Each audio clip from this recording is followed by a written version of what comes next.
Welcome to another Collector's Corner video. In this one, we'll be taking a look at what appears to be all the same pattern, the one seen in the US Navy's NWU Type 1s, or Navy Working Uniform Type 1, also known by their nickname of blueberries. Now, one of our original videos covered the creation and usage of this pattern by the US Navy. You can take a look at that video, link to which can be found at the end. However, the pattern is no longer being used by US sailors, as it's been replaced by NWU Type 2 and 3s, which seem to be a bit more popular and far more practical. But even with that said, it seems that this somewhat unfavorable pattern has made its way, in at least some sense, around the world and into the hands of a few other armed forces. But before we actually take a look at those, there is one lingering question. If this camouflage was made by and for the US Navy, can it be transferred or copied to other entities? Well, the quick answer is yes, but for the most part, not really. The simple removal of the US Navy's emblem and slightly reworking of the colors or shapes, and it's problem solved. But let's still look at the legal standpoint of the original pattern very quickly by actually first viewing a set of the NWU Type 1s, as a few garments had a rather interesting notice right on the inside tag.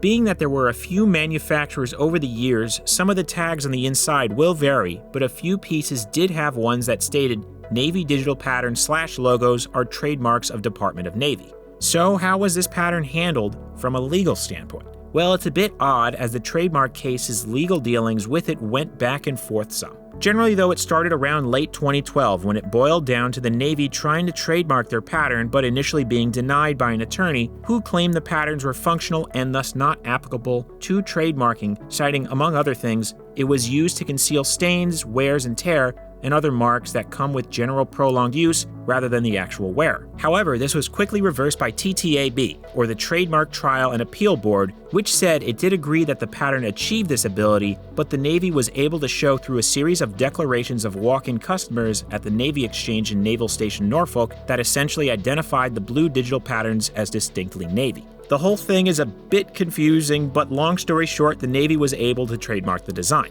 So, let's take a look at one use of the pattern that comes just south of the United States in Mexico. The pattern itself is a very close copy of the original, however it's not used by their Navy, Marine Corps, or really any seafaring or water-based units, but rather a specific federal police force. Formed in 2014, the División de Gendarmeria de la Policía Federal, or Gendarmeria Division of the Federal Police, was essentially a militarized federal law enforcement unit. Recruits were taken from branches of the armed forces, and the unit itself was created as a way to combat organized crime with an emphasis on fighting criminals that were negatively influencing things relating to the economy, such as the extortion of small businesses, control of mining operations, and really anything that would negatively affect production and the economy of Mexico. It operated for about 5 years before it was dissolved and was replaced by the Mexican National Guard in May of 2019. Starting out with some 5,000+ officers, they would oftentimes be seen with the blue digital camouflage pattern. Being that where they operated wasn't really blue, the pattern was likely chosen, as blue, black, and white are frequently considered as police or law enforcement colors to varying extents. So it essentially wasn't so much chosen for its concealment capabilities, but rather as one to help denote and sort of identify the wearers as officers of the law. The cut itself is very reminiscent of the US Army's older Army combat uniform, which sported the universal camouflage pattern. So pretty straightforward, right?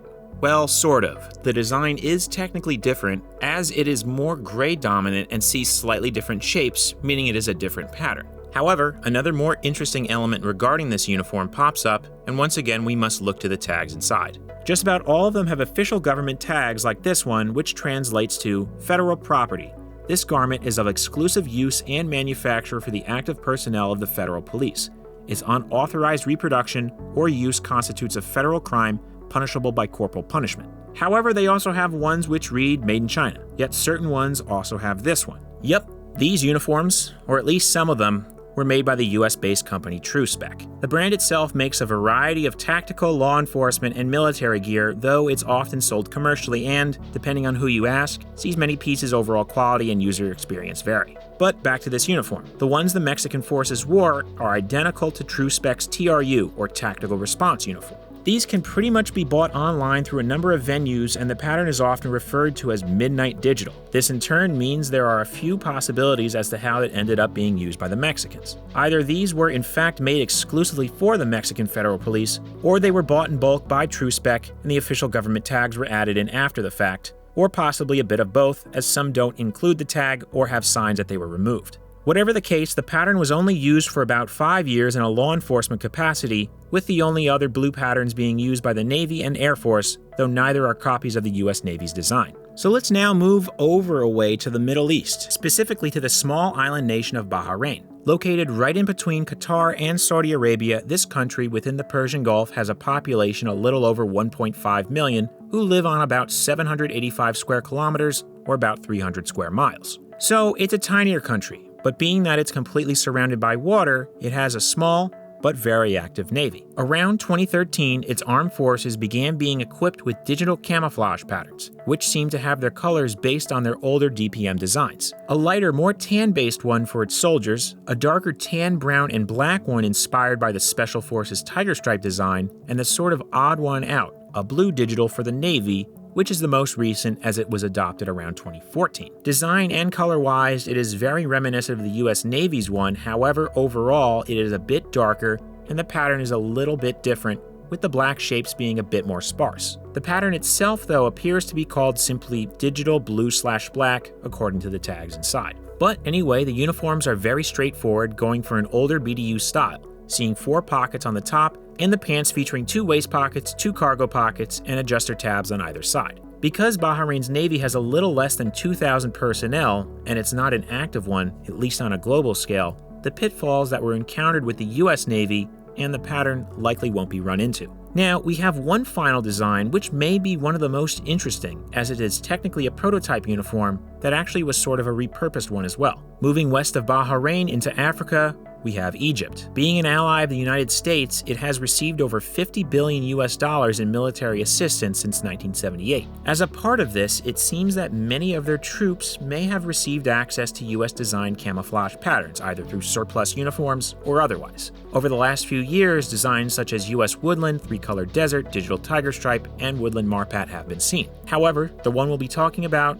is the Blue Digital. Like various other African countries, many of Egypt's uniforms are now made in China. This set is no exception. However, this one is a little bit different for a few reasons. Right off the bat, it includes tags from a Chinese uniform manufacturer called Wuhan Yalita Company Limited. In ink, it has a date of May 2015, as well as a note which can be roughly translated to something along the lines of customer sample to keep. But if you look at it closely, it starts to get a bit confusing because it has features that are directly taken from the US NWU's, but also Egyptian-style uniforms. The jacket closely emulates the NWU style, as it has 4 torso pockets. However, unlike other Egyptian uniforms, the flaps are rectangular rather than triangular, but it also lacks the shoulder pockets. The most significant feature, though, is the embroidered emblem of the Egyptian Navy in the same place one would see the US's one. The pants, on the other hand, are very similar to the style seen with more recent Egyptian pieces, in that they have smaller loops for a waist belt, as well as larger button ones, presumably for larger belts and equipment, in addition to waist adjuster tabs.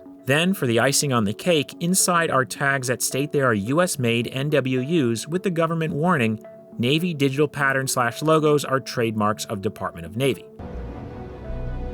What?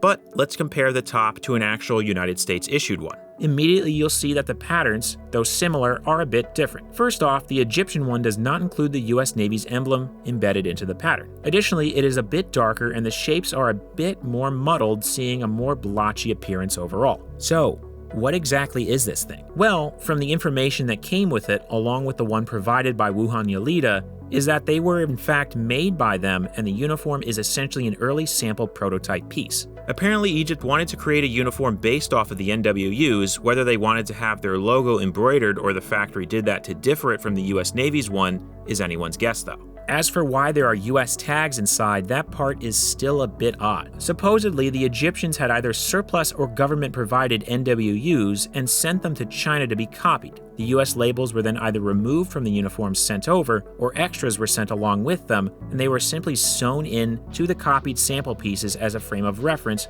for Egypt to compare against original US ones. Other sample pieces may have included blank tags or just none at all. It's really a strange piece, but does seem to show that Egypt may have been playing around with the idea of altering their cuts, or elements of them, and gives a small glimpse into the process certain militaries will go through with manufacturers when developing, or in this case copying, a uniform. If any additional information comes out, we'll be sure to do a quick follow-up video. Regardless of the story behind this piece, Egypt did adopt the pattern in 2019, and it is now on its way to becoming the primary camouflage of its naval personnel, albeit in a cut that appears identical to their previously used ones. But this seems like a good place to wrap up this video. To finish things, here's a quick side-by-side of all 4 patterns so you can see the overall similarities, but also the subtle differences between the versions. Now, there are quite a few more countries that use the blue digital pattern for both its sailors as well as other forces. Though they are few in number, they are out there, and we'll be sure to cover them in the future once pieces are obtained. In the meantime though, if you enjoyed this video, why not give it a like? And click that subscribe button if you haven't already. We're planning on doing more of these in-depth looks at different iterations of the same camouflage patterns, so you won't want to miss that. If you're not a subscribing type, no worries, just be sure to check back soon for more videos right here on Uniform History.